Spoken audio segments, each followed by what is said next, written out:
Is this thing on? Alright. I'm up in here.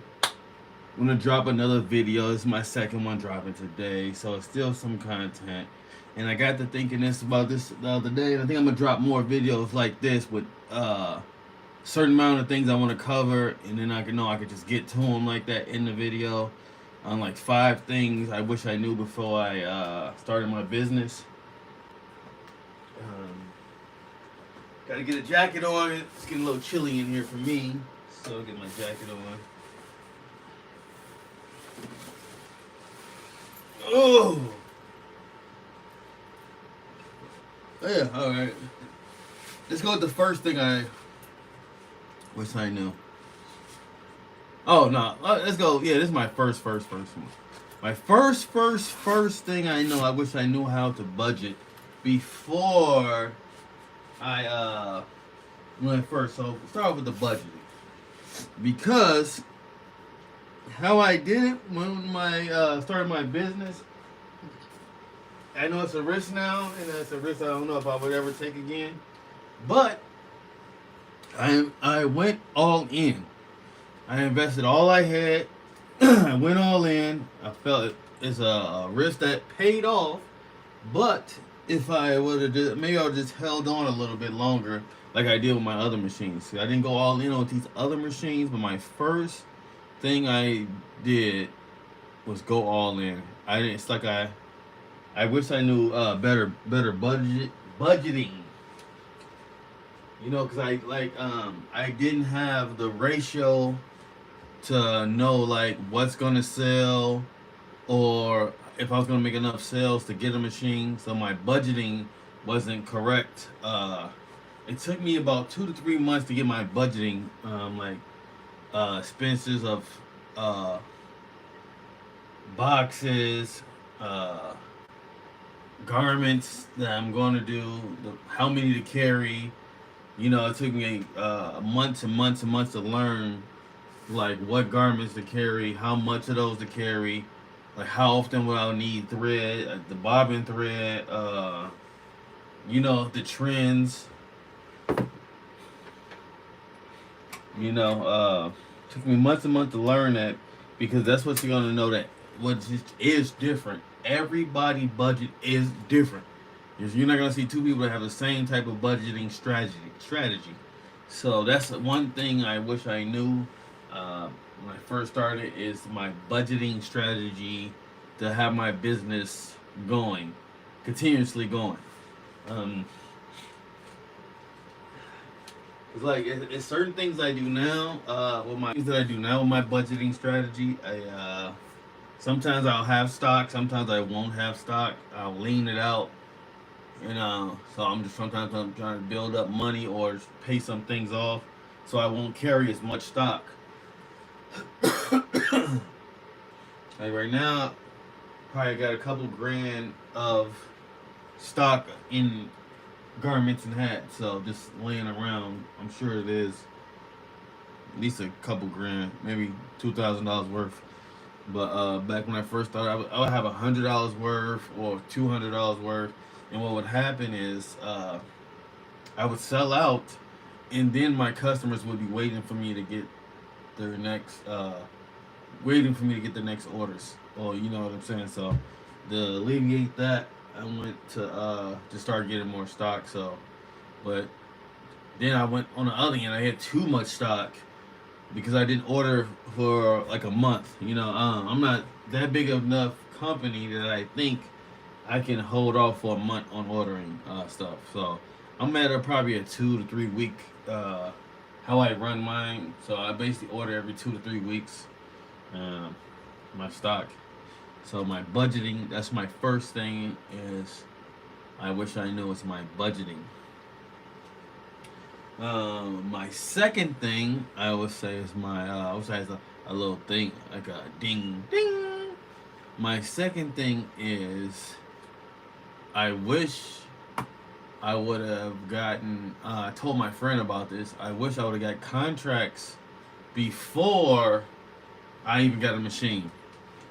I wish I would have got the orders before I got the machine. That way I know that I would have had some money coming in Hold on, this thing is bothering me over here.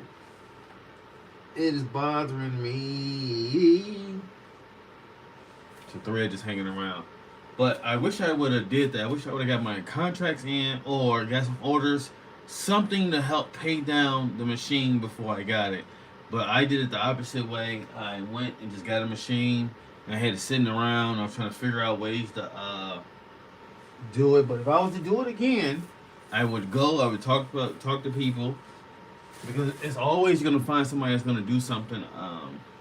They'll do you a wholesale price. So what you could do is get this is it right here. You can get your first sales and just charge a little bit more than whoever's gonna pay for, just so you know you got some, so you know if it works or not, because you use somebody else to do the embroidery for you. Basically just did the middleman stuff. If somebody else did the embroidery, you went and got your own contracts. Whatever how you're gonna do it, you know what I'm saying? So I think that'd be a good way to get your feet wet. If I could redo it again, I would give me some contracts, maybe some schools, maybe somebody that's got a clothing line or something. So they got the clothing line idea, and I'm just the production of it because I got my own resources. So yes, because my friend is thinking about getting an embroidery machine as well, and I told him, well, you can use one of my machines until you get some orders, you know, or your first couple orders. You can just use my machine.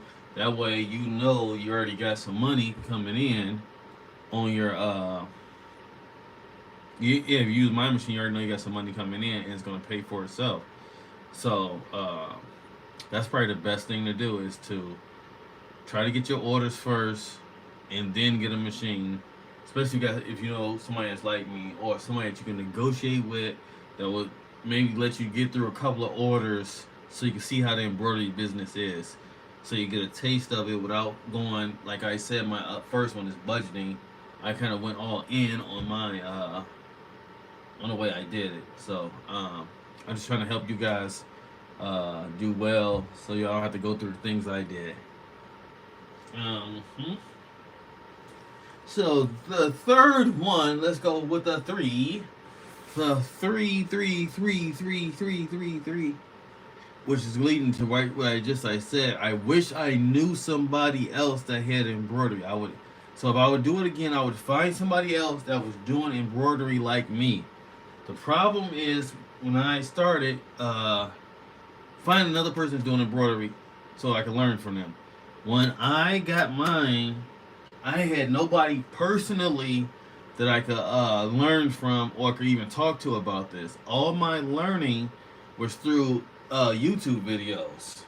It was the YouTube videos, me calling the company, hello, hello, you know, calling the company trying to figure this out.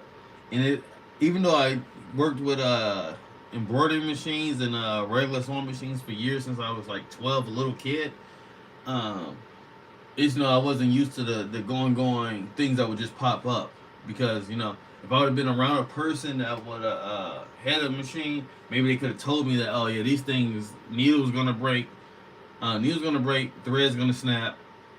That's gonna do. You're gonna ruin some. You're gonna ruin a certain amount of hats. I mean, a certain amount of garments. So, you know, I didn't really know. I was learning. As I was going. So if I could do it again, I would find somebody else that's doing this like me, and I would try to get them to mentor me until I get my machine. So same thing is going into. That's what I would do. I would find somebody. So that's the third one. I would find somebody that I like me, like me. I don't mind mentoring people. I help people all the time. But so find somebody that I can mentor me, so I can learn how to do this myself. Hopefully, you know, I might end up start doing some mentoring classes of, you know, just the ins and outs of just embroidery, starting your clothing line, and just business in general. Hmm Fourth thing I would do is let's go with the fourth thing. This is a good thing, another good one for the fourth. Because what I used to do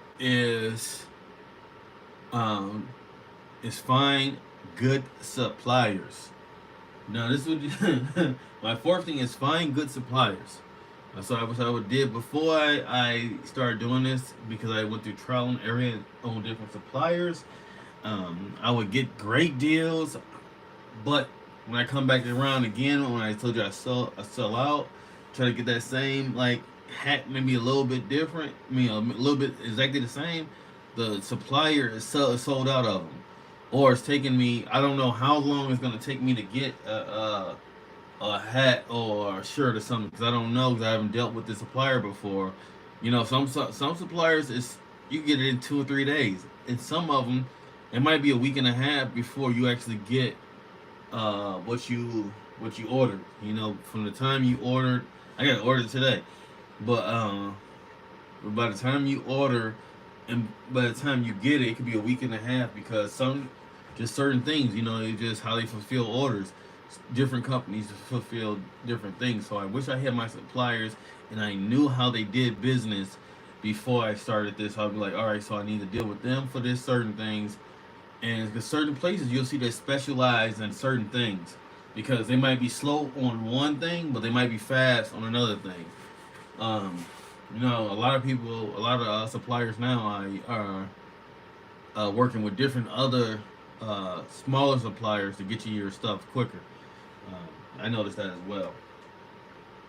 And the fifth and last thing I wish I knew or be could have did and thought about before I started all this, but when I didn't have no machines, is to make sure I always stayed confident and positive. Because I tell you guys, there's a lot of times when I first got the machines, I was thinking like this is just not gonna be me. Um, it, it just like so many times I feel like quitting. Even in embroidery, look at me now. I mean, not now, but not when I first started. I didn't know that I would get past that. I didn't know that I would get past all those bumps in the road, uh, things just not working. You know, machines. Me not having a clear understanding of how the machine works. You know, like like I said, needle breaks, thread breaking. That every time. But as I got like as as the time went on, I learned from every single time that I thought it was over. I feel like I came back out on the other end even better. You know, because to tell you the truth, when I started, it's only wanted like two machines. I was like, if I get two machines, you know, that'd be great. That'd be great. I could get two machines. I could get through all these orders. Look at me now. I'm thinking about how can I get three more machines. I just know I don't have enough room in here to do it. But you know, that's where I'm at with my thinking. At least two more machines. I keep looking like, can I get two more in here? Yeah, two more. Huh? But you know, I'm doing other things. I'm starting to branch off into t-shirts. So who knows how this is gonna work with the t-shirts. So before I get another embroidery machine, I have to explore the t-shirt machines too because I might start getting a couple t-shirt printers as well. So I just wish I would have known. Like this has taught me a lot of lessons of just continuing to stay on the path of what you own, and then good things will come to those who wait. Who those who just stay in it. Because when I first started did a hat, I thought it was no way I'm gonna ever do hats. I mean, well, these type of hats, baseball caps and snapbacks, baseball caps, truckers. And I thought there was no way I'm gonna ever do these because they were so hard to do when I first started doing these machines. So, guys, I hope that you take all this stuff I tell you. This is 5 things that I wish I knew before I started this journey. But like I said before, I want to make thanks to all my subscribers. I want to make sure y'all, hope y'all thumbs up the video. Comment down below ski. That helps me know ski. I see a lot of people say like, man, just comment down below. That means a lot to us. Just, you know, like a what's up, hello, whatever. and then just making it to the end of the video, watching my videos completely. That means a lot to me, and I want to thank you guys for getting me to where I am. Channel is definitely growing, but I want to be able to touch as many people as I can while I'm coming up as well. So, all right, till next time, holla at your boy. Let's get into it. All right, guys. Make sure to thumbs up the video. Make sure to comment below anything that you got in your head.